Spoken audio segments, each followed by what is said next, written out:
Hello and welcome back again, all you total legends. Today we are doing another versus. It is Pocket Toy versus Dx9. Now there is one other KO of this guy, and that is by Art of Duplicates. I don't have that one, so I'm sticking with Pocket Toys for now.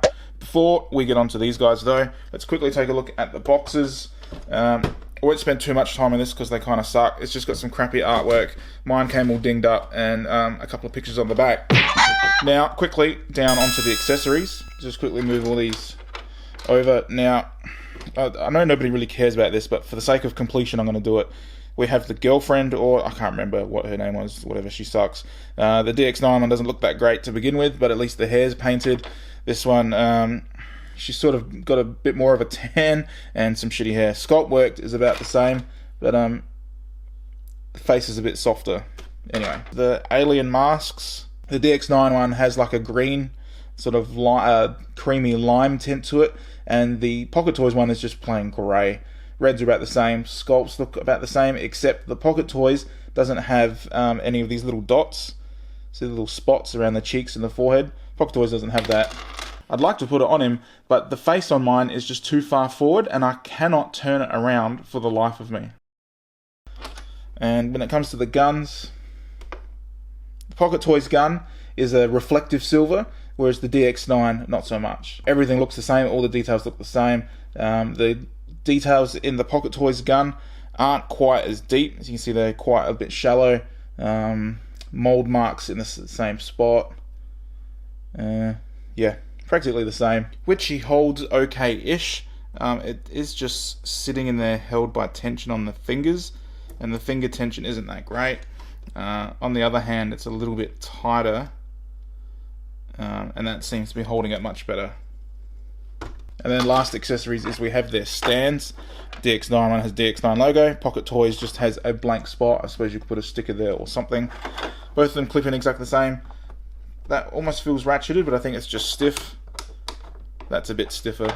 And the joints are all the same. So it's not an actual ratchet.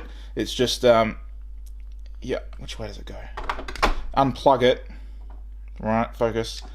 And then move it wherever you want. And then just squish that back in. Like that. There he is on his flight stand. It's scratched up the plastic on the inside. See that? Putting it in. It's very, very snug fit. And now, and I'm a bit worried about that. Oh, there we go. Shit. That is such a small hinge.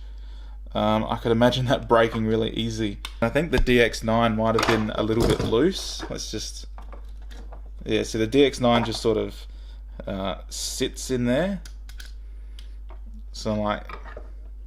Oop, I got that at the wrong end. Anyway. Alright. Back up. Oh, forgot to get rid of that. And let's take a look at these guys. Whoops, overshot just a little bit. Alright, these two. Now, there are tons of differences when it comes to these two guys. As you can probably see on camera already, the Dx9 has a gloss finish to it. A lot of the plastic, I'm not sure if it's painted or if it's like polished, I don't know. The Pocket Toys, no, this is all matte. It's a different red to this, and I'm not really liking it too much. And also, speaking of the red, some of the panels are different shades of reds. I'm not sure if it's coming up on camera or not, but this little window here, which way does it open? Looks like it is a gunmetal painted piece with red over the top, so that would probably explain the color difference. But then some of these panels here, his hips flaps are different colors, and if you look on the Dx9, those hips flaps are painted. There's a different color to the crotch area, I think, but apart from that, this all seems pretty uniform. Other differences are the shoulder pads up here aren't painted. See, they've got that sort of reflective metal coating to them. Pocket Toys don't have that. They do have it here on the forearms, but it is a different. It's a different color, and it looks like they've only put one coat on to cover up this grey plastic underneath, where Dx9 have put quite a fair bit on there. Also, another difference: Dx9 have die-cast. This section here is all die-cast. On the Pocket Toys, that's just plastic. Painting the crotch area here is a different color to Dx9. They've got dark blue. They've gone for a sort of light bluish grey. It's pretty messy. You can see they've sort of got it all over the place, but whatever. Thighs are a slightly different color. The red on the inside on the Dx9 is a deep color, whereas on this one it's a little bit pinky. No paint on any of this plastic either. Silver around there looks fine. That's just black cast plastic. Feet all look fine. Bit of silver under there. A few little missed spots. Dx9 has paint on these panels, which I'm surprised hasn't chipped off, to be honest. They did a good job with that. On the back, Dx9 tidies up pretty well. Oh, I've got this mistransformed. I haven't done the legs properly. It doesn't matter. Pocket Toys, yeah, about the same. I'm not seeing any crazy amounts of sprue marks or no stress marks. That surprised me. This plastic feels quite cheap. No stress marks whatsoever, so good job when it comes to that. Arguably the most important section, the face. I'm having a bit of trouble with mine. Let's just get up and have a good close look. The faces are a little bit different. So the Pocket Toys on the right here has like bigger eyes, and they're also dark blue eyes. Yeah, a bit bigger, and the faceplate is a different color. It's like a grey instead of a reflective, whereas the Dx9, they got smaller eyes. You go, whoop, shit. If there's any chips from that, I won't count them in final thoughts. So he's got smaller eyes. Focus, damn you. Smaller eyes, more metallic reflection around the face, and the mouth guard is roughly the same color as the rest of his face. Whereas on this one, no, they went with grey. Another slight detail change is the little emblem, or the little jewel or light. Yeah, I think it's a light on the forehead. On the Pocket Toys, that's just sort of like a round grey circle, no detail.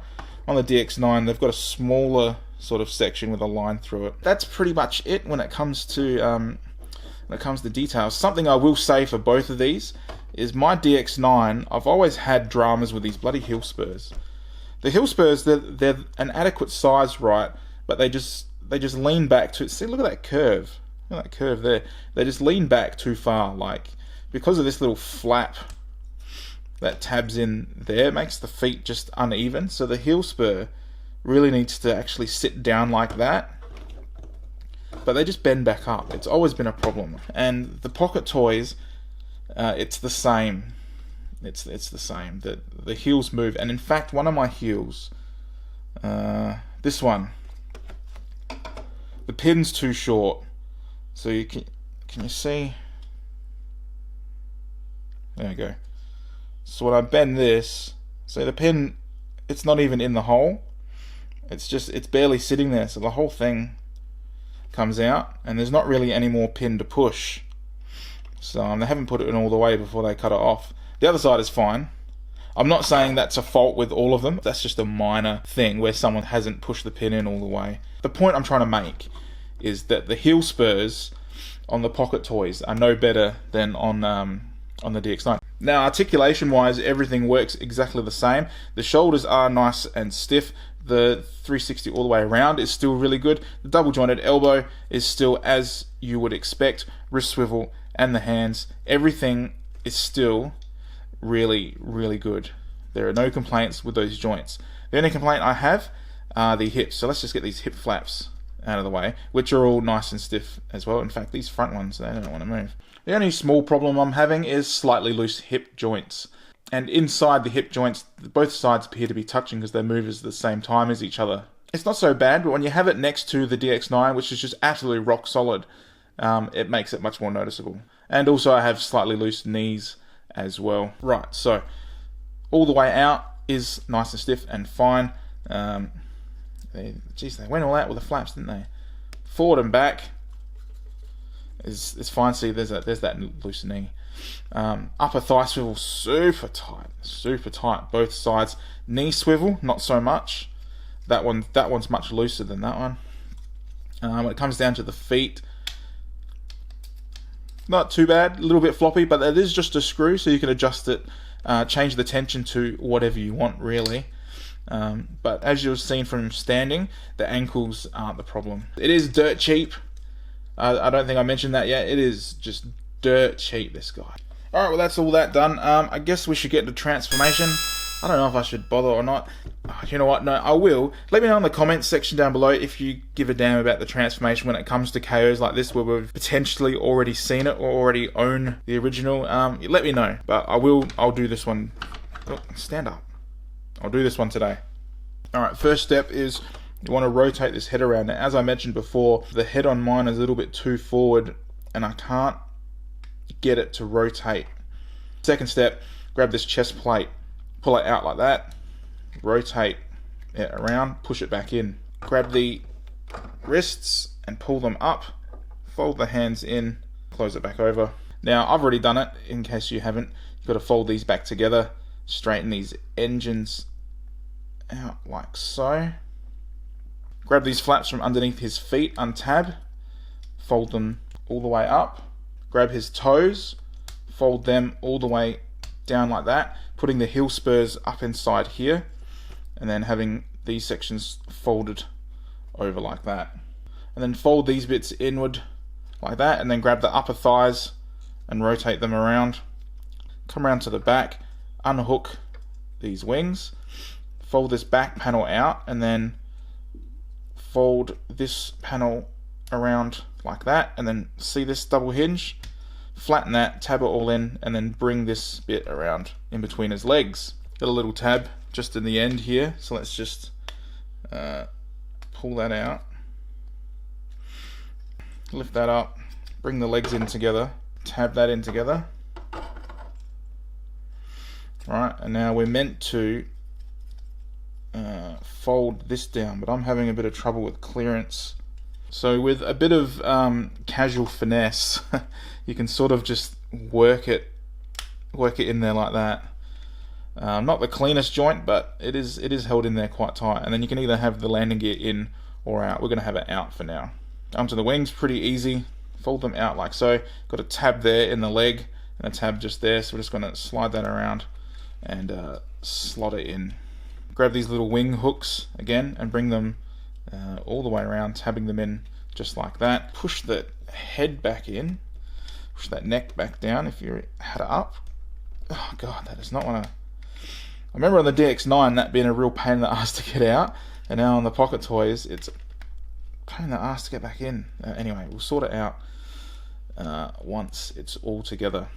Alright, bring the arms around, grab the shoulder pads, aim them upward, rotate the forearm, and then just on that double hinge, bring the forearm around, and we've got a tab there and a tab in the wing, and we're just going to tab that in. Be careful not to scratch the paint on the forearm.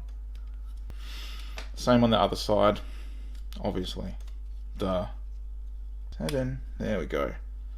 Landing gear just behind here. Come out. Yeah, I'm finding that these tabs in the wings are not holding the forearms in particularly well. Oh well. And then the final landing gear, you just got to open up this little heart window again, bring it out from there, close that up, and I'm pretty sure that's it. Alright, I'll just get the Dx9 transformed up and we'll take a look. Alright, let's just move him out of the way, bring in the Dx9. Now here, there isn't much color breakup, so you can see, come down a bit, the sheer color difference. You can tell Dx9 is very, very well painted. Looks fantastic, whereas the Pocket Toys, just bare plastic. With the Pocket Toys, I wasn't able to get the head back in all the way. It's just, I'm sure if I'd finessed it a little bit and gave it a little bit of a bit more brute force, I'm a bit worried about just slipping and breaking something. I don't even know how to hold this in a way that I can get some decent leverage on it. There's one side. Look, no, I can't get the other side to go back in on camera. It's a little bit awkward. Yeah, okay. Alright. It all tabs together pretty well, apart from the head. One thing I was happy to see was no gap in the tail fin. Look at that. Perfectly sealed down both sides. Now I thought I had a first release Dx9, but I'm not sure that I do, because I got a big gap there. Is that where the Dx9 gap was, or was it in this tail fin section? I can't remember. Either way, my Dx9 has a gap, top and bottom. Dx9 has a smoked cockpit. The rest of it painted gloss. On the Pocket Toys, this is painted gloss, but it's a bright red compared to the Dx9, and they haven't gone for coloured windows at all. So you can just see the clear hinge straight in there, which it looks a little bit rubbish. I keep feeling like these are meant to push in, but no, they don't. So there's quite a large gap in the tail fins compared to the... Hang on, let me just... Are you seeing that? Now, if they're meant to push in, let me know in the comments, because I can't get these ones to go in. The Dx9 ones were just already like that. There must be more diecast in the Dx9, because this thing feels so much heavier. This just feels, look, that's light as Dx9. It feels so much heavier. I guess they had to cut corners somewhere, but still release something that was pretty good. And you know what? For the price, I think they've done a pretty good job. Not perfect, but pretty good. Oh, one other difference I've just noticed before we move on to final thoughts is when it comes to the shoulder joint, it's just held in by a pin, right? On the Dx9, you can see the pin in the arms. Got a little bit of plastic on top, you seeing that? Both sides, a little bit of a mess, and in fact my first Dx9 was missing one of those pins. On the Pocket Toys, they've covered it up. So, tidy wings. Alright, anyway, final thoughts. So, is it worth it and should you buy it? If you've already got the Dx9, don't sell it. The Dx9 is far superior to this. The Dx9 has plenty of diecast, it's completely covered in paint. Yeah, it's got that tail fin gap. That doesn't really matter too much. When it comes to this, it is higher quality than I expected for the price. I think it was like $35 Australian. It's pretty damn good for that price. Yeah, okay. The problems I had, the head wouldn't tab back in properly in flight mode, and I couldn't turn the face. That was really annoying. But the rest of it tabs in together pretty well. There are a few loose bits. Those shoulder pads are a little bit loose. The hips in bot mode were a tiny bit loose. Overall though, for the price, it's pretty good. If you've ordered one of these or you're looking to buy one of these, I don't think you'll be disappointed, but the Dx9 is far superior. The Dx9 is worth paying full price for if you can afford it or find it. But again, if you have ordered this or you are looking to buy this one, it's worth what they're asking. And that's it. Now, if you enjoyed this video and you like what I'm doing, please like and subscribe to my channel. Remember, check out my Facebook for daily news and updates on KO and third-party stuff. I have Instagram and Twitter now, so go check them out. I put different content on all platforms. And as always, guys, thank you very much for your time, and thanks for watching.